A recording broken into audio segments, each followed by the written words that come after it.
का इस तमाम जानकारी के लिए। इधर पटना के चर्चित रुपेश हत्याकांड के एक और आरोपी को पुलिस ने गिरफ्तार कर लिया है। आरोपी आर्यन जायसवाल कई दिनों से फरार चल रहा था। इसे शास्त्री नगर थाने की पुलिस ने गिरफ्तार कर लिया। आरोपी से पुलिस पूछताछ कर रही है। उसका स्पीडी ट्रायल उस पर चलाया जाएगा। केस चार्जशीट हो जाएगा। 2 लाख टेलर्स आते रहते हैं और महीने में 4 बार आते हैं। और भी कुछ टंकीड भी आते हैं, कुछ जनरल आते हैं। तो उसको लेकर आप लोग देखते होंगे किसी भी जगह पर, चाहे वो एयरपोर्ट हो, चाहे वो रेलवे स्टेशन हो, चाहे वो बस स्टेशन हो, पुलिस जब औचक छापेमारी करती है, चेकिंग करती है, तो इसी कवायद में करती है। तो अलर्टनेस तो है ही।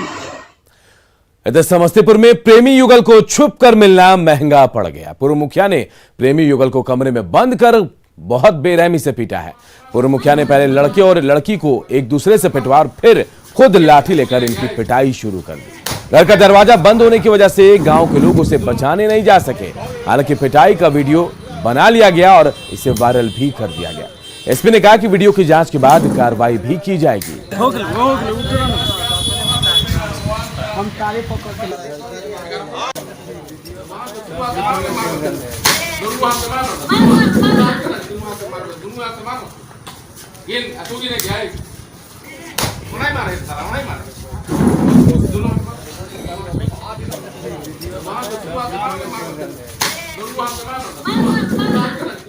क्या ये गलत प्रतीत हो रहा तो खानपुर थानाध्यक्ष को इसकी जांच का आदेश दिया गया है और यदि इसमें संज्ञेय अपराध की पुष्टि किसी के विरुद्ध भी होती है तो उसमें प्राथमिकी दर्ज करके अगर कार्रवाई की जाएगी। और बात बाढ़ की, तो बिहार में बाढ़ की स्थिति काफी गंभीर बनी हुई है। गंडक और बूढ़ी गंडक समेत कई नदियां अपने उफान पर हैं और इससे रिहायशी इलाकों में पानी भर रहा है। बाढ़ के साथ साथ कटाव की भी समस्या आ गई है और कई गांव का वजूद जो है मिटने पर आ गया है।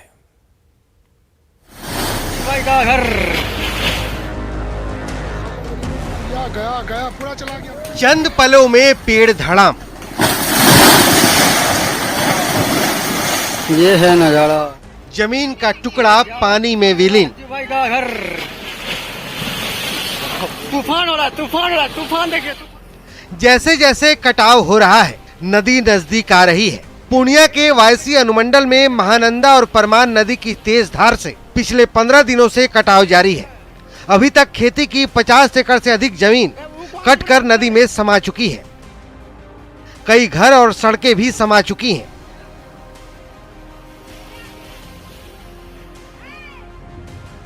तस्वीरें बताने के लिए काफी हैं कि कटाव कितना तेज हो रहा है।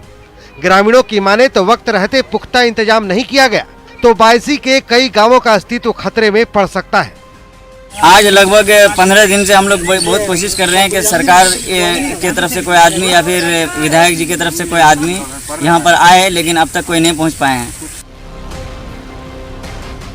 अब जरा मुजफ्फरपुर में बाढ़ से क्या हालात हैं वो भी देख लीजिए। जहां तक आपकी नजर जाएगी पानी ही पानी है। बूढ़ी गंडक और संगम नदी में उफान की वजह से शहर के बाहरी इलाकों में पानी भर चुका है। मुजफ्फरपुर में बूढ़ी गंडक ने कहर बरपा रखा है। इस वक्त हम आपको तस्वीर दिखा रहे हैं मुजफ्फरपुर के बाहरी इलाकों की तस्वीर, जो SKMCH अस्पताल के तरफ का जो इलाका है।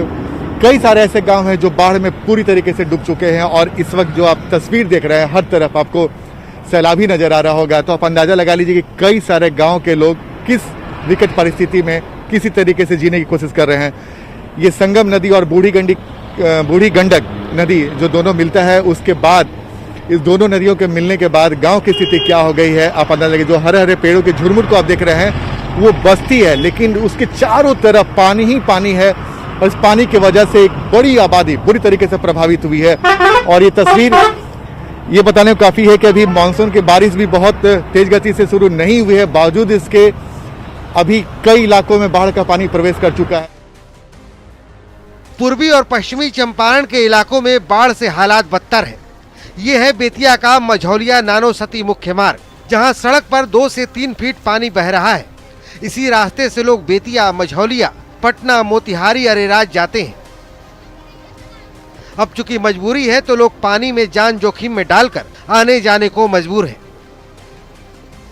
दरअसल इस इलाके में बहने वाली कोहड़ा और गोपी खाड़ नदी उफान पर है और दोनों नदियों का पानी तटवर्ती गांवों में घुस चुका है। नानो शक्ति का जाने वाला ये मुख्य मार्ग है।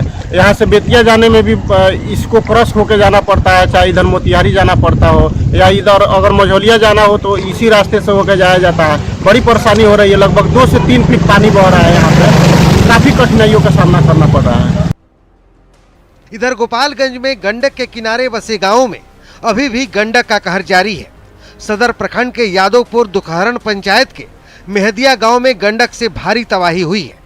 अभी हम यादवपुर दुखहरण पंचायत के मेहदिया गांव में हैं और आप देखेंगे कि मेहदिया गांव के पास जो गंडक की जो मुख्य धारा है वो इधर लौट के आई है और उसकी वजह से जो गंडक का पानी कम हुआ है, लेकिन उसका साइड इफेक्ट दिखने को मिल रहा है।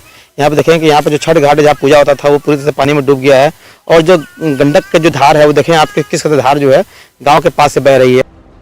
ये हाल है जुलाई के पहले हफ्ते का। जाहिर है अभी पूरी बरसात बाकी है। न्यूज 18 के लिए पूर्णिया से प्रवीण कुमार, बेतिया से प्रफुल्ल, गोपालगंज से मुकेश कुमार और मुजफ्फरपुर से आनंद अमृतराज की रिपोर्ट।